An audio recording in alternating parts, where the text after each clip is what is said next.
Yo!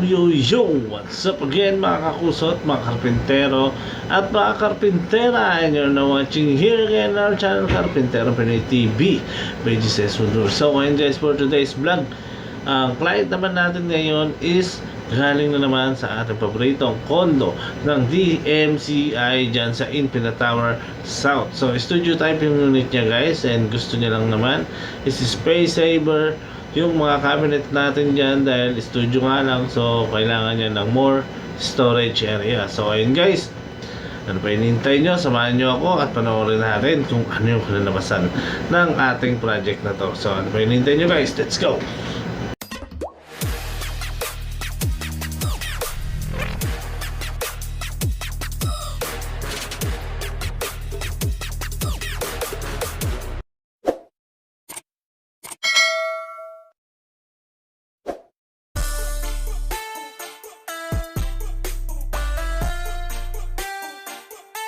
So ayun guys, agad namin pinuntahan at binisita ang unit ng ating client. So ayun nga, galing pa pala sila ng Bulacan.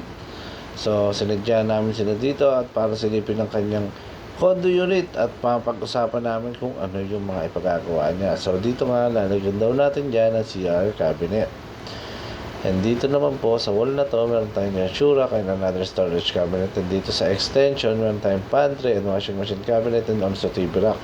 Dito meron naman tayong wall mirror with shelves and folding dining table, yung space saver na gagawin natin. Then dito naman yung bed natin na punong-puno ng storage. Then nandito rin yung closet niya, and syempre yung computer table sa other side. So ayun guys, napag-usapan na namin kung ano yung mga gagawin. So puproceed na tayo sa design. Pakita natin guys kung ano yung magiging disenyo natin at kung paano natin pagkagandahin ang kanyang unit. So ayun guys, ano pa hinihintay nyo? Let's go! So ayun guys, ang proyekto from Infinite South Tower ang ating ginawa. So ito na yung design natin dyan. Studio unit lang ang ginawa natin dyan guys. So ito, so yung bed nya punong-puno yan ng storage. So meron siyang drawer on this side, then ito door storage din yan. Then dito sakto lang yung paa niya dyan. So computer table yan. Then ito yung kanyang closet. Then meron siyang display cabinet dyan. Then this side meron naman siyang TV rack and washing machine cabinet and pantry naman to. So lagay ng grocery niya. And then ito naman yung kanyang living. So meron tayong salamin dyan with light, shelves, and ito yung folding dining table niya. So na-open yan wide. Pag gusto nila kumain, tanghalian, almusal, or hapunan, so pwede lang gamitin yan. Ito naman yung kanyang shoe rack and another storage dito. So ayun guys, meron din tayong ginawa dyan sa CR at ito tingnan natin guys. So ito, pag naka-fold siya, then ito siya pag naka-open. So ayan yung dining table. Then ito yung kanyang CR cabinet. So ayun guys, ano pa nanintay nyo? Simulan natin to. Baka simulan pa ng iba. Let's go! At ito na nga guys, no? Agad namin sinimulan ng fabrication dito sa aming wood workshop. Nang sa ganoon ay tapos natin agad ng mas maaga ang ating proyekto. So ito na nga guys, no? Halos nakalatag na din lahat. Naka-ready na. So ang iba dyan is ilalaminate na natin. So ito na yung folding dining table niya. And ito na yung kanyang bed guys. As you can see, ayan, napakalaki niyan guys. So meron siyang storage dyan. Double purpose na siya. Hagdanan na siya. Then storage pa siya. Then ito yung storage niya sa kanyang gaan. So napakaraming lalagyan dyan. Siyempre dun sa kabilang side may drawer pa yan guys. Makikita niyo yan guys, kung gaano karami, kung gaano ka siksik ang kanyang storage dito sa bed niya. So ayun guys, no? At ito na nga guys, testing na natin yung kanyang folding dining table. Siyempre bago natin i-laminate yan, kailangan muna natin masubukan dito pa lang sa carpentry station. At sa ganon is makita natin kung may sabit ba o ano may problema ba, maiayos natin agad bago tayo mag-proceed sa laminating area dahil masinsin na yan guys, no? So ayun guys, no? As you can see, smooth. So mamaya makita nyo, ilalaminate natin yan kung ano yung kalalabasan niyan guys. So ayun, yung ilalim niya pwede niya lagyan ng mga wine. So eto, proceed tayo guys sa kanyang pantry. And proceed na rin tayo sa delivery. Eto na, no? Nag-partial delivery na tayo dyan kasi masyado na naman sakip sa ating wood workshop. Dahil sa lalaki ng mga ginagawa natin dito sa ating proyekto at sa iba pang mga project na ongoing natin. So ayun guys, syempre, partial delivery tayo. Kasama natin si Lala mo. Kung pa hinihintay nyo guys, let's go! At eto na nga guys, binisita na natin ng mga karpinterong Pinoy natin dito sa mismong site ng ating project. So eto guys, no, may nakasala tayo dyan on that time, no? Ayan, as you can see, no, medyo marami na rin yung nakakabit natin, pero syempre marami pa rin tayong gagawin dyan, hindi pa rin naman yan tapos agad.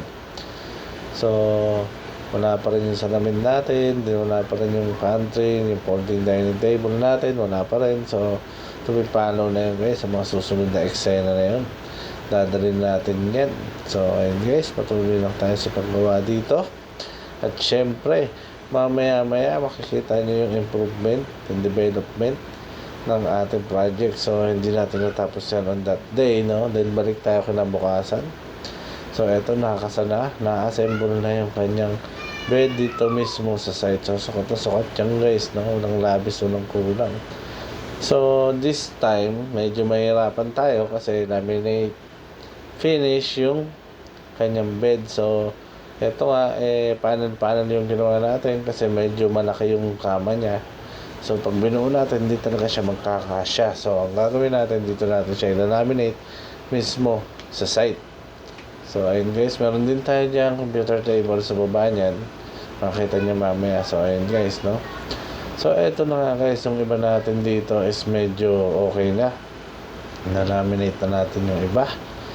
At eto nga, no, kulang na lang natin dito siguro is sealant, yung mga linis natin dyan. Then WPC fluted panel. So babalikan natin yan uli another day na naman kasi ito nga medyo madugo yung laminating natin dito sa kanyang bed and the storage niya. So medyo matatagalan tayo dyan, pero hindi naman ganun katagal. Mamaya maging okay na rin yan. So ayun guys, balikan natin sila once matapos na. So ayun guys, sabay-sabay natin panoorin kung anong kalalabasan. Let's go!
guys, nakita nyo naman kung gaano katindi yung ating ginawa dyan. More on storage yung gusto ni client at agad naman natin binigay at tinugunan ang kanyang kagustuhan at kahilingan. So ayun guys, happy naman ang ating client at natupad naman yung kanyang space saver na mga furniture na ginawa natin. Customize naman lahat dyan at wala naman naging problema. At ayun nga guys, natapos naman natin ang proyekto na maayos at matiwasay. So ayun guys, may mga katanungan or may mga nais malaman, maaari kayong bumisita sa aming FB page. Dito lang po sa GCS Woodworks at maaari tayong mag-usap at upuan natin ang inyong mga nais ipagawa dyan at pag-uusapan natin yung lahat. Or kung di nyo naman kami maabot or makontak dyan sa aming page na yan, maaari rin kayong bumisita sa aming backup page. Dito lang sa GCS Woodworks and Fit Out backup page namin yan. Diyan din pwede nyo rin kayo makontak or else pwede naman kayo bumisita sa aming wood workshop. Rekta na kayo dito at dito natin pag-uusapan at para makita nyo rin yung mga ongoing project namin and work sample namin kung gaano katindi yung kalidad. So ayun guys, bisita lang kayo, isabol naman to DCS Woodworks and Fit Out at makakarating kayo dito sakto sa aming lokasyon. So ayun guys, sa mga hindi pa nakapag-subscribe, maaari po sana patuloy na tangkilikin ang sariling atin dahil ang gawang Pinoy tatak Pinoy, yan ang Karpinterong Pinoy TV by GCS Woodworks. So ayun guys, sa mga hindi pa po nakakapag-subscribe, please like, share, and subscribe and please click the notification bell below para updated kayo lagi sa aming mga bagong videos na ilalabas. So marami pa tayong pagsasamahan, marami pa kayong panonoodin at marami pa kayong pakaabangan. Sana patuloy lang kayong manood sa ating Karpinterong Pinoy TV. Nandito na lang, shoutout sa lahat ng OFW sa buong mundo at sa lahat ng magagawang Pilipino. Mabuhay kayo! Break it down!